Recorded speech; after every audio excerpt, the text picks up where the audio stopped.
Love you Surya. I love you too Ramya. Surya, ప్రపంచంలో గొప్ప ప్రేమికులు అనుకునే లైలా మజ్ను, పారో దేవదాస్ వాళ్ళెవరూ కలవలేదు.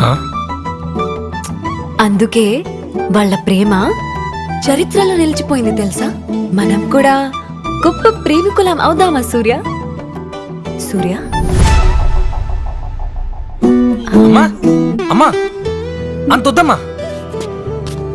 అంత గొప్ప ప్రేమికుడు అవ్వాలని లేదు. ఇక్కడ ఏదో ప్రేమించిన అమ్మాయిని పెళ్లి చేసుకుని పిల్ల బాబులతో సంతోషంగా ఉండాలి. అంత వద్దమ్మా. నేను జస్ట్ ఆర్డినరీ లవర్నమ్మా. సూర్య, అమ్మాయిలందరూ అబ్బాయిలకి బ్రేకప్ ఎందుకు చెప్తారో తెలుసా? మిమ్మల్ని గొప్ప ప్రేమికుల్ని చేద్దామని. అది నీకు అర్థం కావట్లేదు. అమ్మా, ఆర్డినరీ లవర్ ఎలాగే ఉండాలమ్మా? జస్ట్ ఆర్డినరీ అమ్మా. సరే సూర్య, నీ ప్రేమకు నమస్కారం.